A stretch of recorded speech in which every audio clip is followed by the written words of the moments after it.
Moving to question number 3. On your screen one, question number 3 is given that Jyoti owes 31,000 to Swati. अब ये बहुत लोगों को ये समझ में नहीं आता, ये ज्योति owes 31,000 to स्वाति का मतलब क्या होता है। इसका मतलब ज्योति के सर पे स्वाति का 31,000 का कर्जा है। जो भी ओज होता है इसका मतलब उसने सामने वाले से उतना अमाउंट उधार पे लिया है।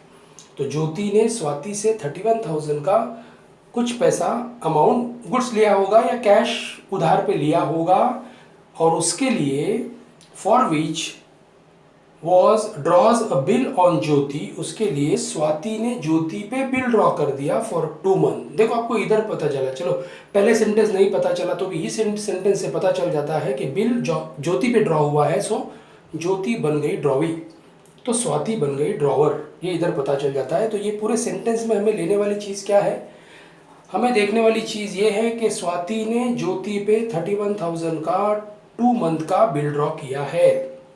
सिचुएशन पूरा समझ लो, फिर आगे हम ये एंट्री पास करेंगे। उसके बाद the bill was duly accepted by Jyoti, bill Jyoti ने एक्सेप्ट किया।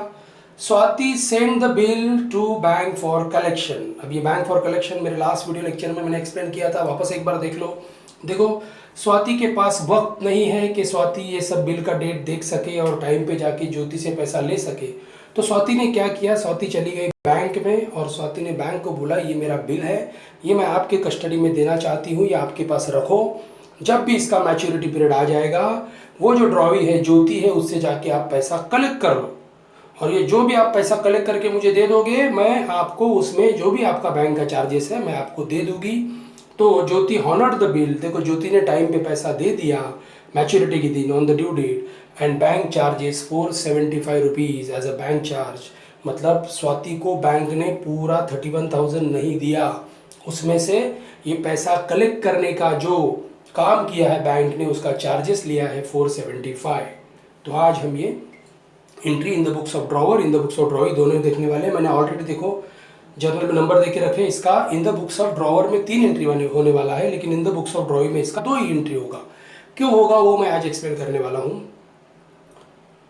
सी in the books of Swati, पहले ड्रॉवर में आपको पता है बिल ड्रॉ का एंट्री क्या होता है। बिल ड्रॉ का एंट्री नॉर्मली होता है bills receivable account debit to Jyoti account 31,000 being bill drawn for 2 months, और यही एंट्री अगर मुझे in the books of Jyoti में करना है तो ये बन जाएगा Swati account debit to bills payable account 31,000 being bill accepted for 2 month. ये तो आपको ऑलरेडी सिंपल बिल पता है, बिल ड्रॉ कैसे किया जाता है, दोनों की बुक में एंट्री हमने पास कर दी।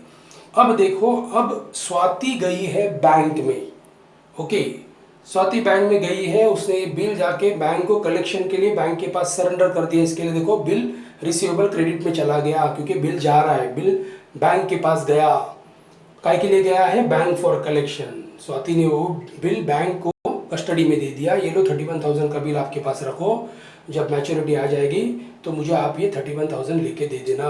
लेकिन इसका एंट्री ड्रॉवी के बुक में नहीं होता है। क्यों नहीं होता है जरा समझ लो। देखो स्वाति गई है बैंक में, so this is the deal between Swati and bank. तो जिधर स्वाति और बैंक के बीच का डील है इसमें ज्योति का कोई लेना देना ही नहीं है, तो फिर ज्योति के अकाउंट में एंट्री क्या होगा। एक सिंपल एग्जांपल ले लो, ए ने बी से 20,000 लिया है तो ए भी अपने अकाउंट में एंट्री करेगा कि 20,000 आया, और बी भी अपने अकाउंट में एंट्री करेगा कि 20,000 गया। तो सी के अकाउंट में इसका एंट्री होगा क्या, डेफिनेटली नहीं होगा। सी का ए और बी से कोई लेना देना ही नहीं है, तो सी अपने अकाउंट में एंट्री क्यों करेगा। सेम हियर, स्वाति गई है बैंक में। देखो कुछ बच्चों को अच्छी तरह समझने के लिए मैंने कुछ कार्टून वीडियो डाले थे, उस वीडियो में जानबूझ के मैंने कुछ सिचुएशन दिखाई है, उस सिचुएशन से आपको पता चलता है कौन बंदा किसके पास चला गया है। तो ये डील उन दोनों के बीच में है, तो जब 2 लोगों के बीच में डील होता है तो ऑब्वियसली तीसरा कोई बंदा जो भी रहेगा उससे इसका कोई लेना देना नहीं है। तो ये not only for this entry, ये सबके लिए याद रखो, जब भी बिल डिस्काउंट होता है, जब भी बिल कलेक्शन के लिए जाता है, या जब भी बिल एंडोर्स होता है, तो वो वाला एंट्री ड्रॉवी के बुक में नहीं होता है, क्योंकि वो तीनों जगह ड्रॉवर जाता है अपना बिल लेके, और ड्रॉवर का उन लोगों के साथ डील होता है। तब ड्रॉवी को तो घर पे बैठा है, ड्रॉवी को कुछ मालूम नहीं है, इसलिए ये एंट्री ड्रॉवी के बुक में नहीं होगा। ओके ना, अब क्या हुआ, अब ड्यू डेट आ गया। ड्यू डेट के दिन मतलब 2 महीने के बाद बैंक ने बैंक अकाउंट डेबिट, देखो 30,525, 475 काट लिया बैंक ने 31,000 में से, क्योंकि उन्होंने ये पैसा कलेक्ट करके देने का काम किया। बैंक फोकट में नहीं बैठी है, बैंक आपके लिए अगर कुछ काम करती है तो डेफिनेटली बैंक अपना चार्ज लगाएगी, और बैंक ने अपना चार्जेस काटा है 475। ये काय के लिए काटा है? क्योंकि बिल बैंक फॉर कलेक्शन के लिए आया था 31,000। Being bill honour. अब ये जरा इधर देखते, देखो मैंने बताया ज्योति को कुछ पता नहीं है, ज्योति को इतना मालूम है 2 महीने बाद मुझे स्वाति का 31,000 देना है, बस उसके माइंड में इतना ही है।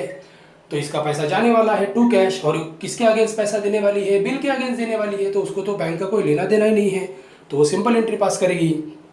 Bills payable account debit to cash 31,000, क्योंकि बिल उसका काम क्या है? टाइम आ गया, टाइम पे जाके पैसा दे देना, तो इसके लिए वो बिल ही है, तो बिल्स पेबल ही लिखेगी और उसका पैसा जा रहा है। So 31,000 being bill duly honour, time पे बिल का पैसा मिल गया।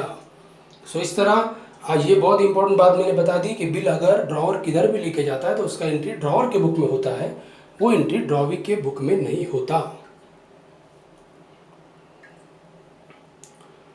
सो जस्ट जितने भी मेरे वीडियो है, अब सीरियली एक एक करके वीडियो देखो, एक 4-5 वीडियो देख लोगे, डेफिनेटली उस चैप्टर के बारे में पूरा तो नहीं लेकिन 50% कॉन्फिडेंस आपको आ जाएगा।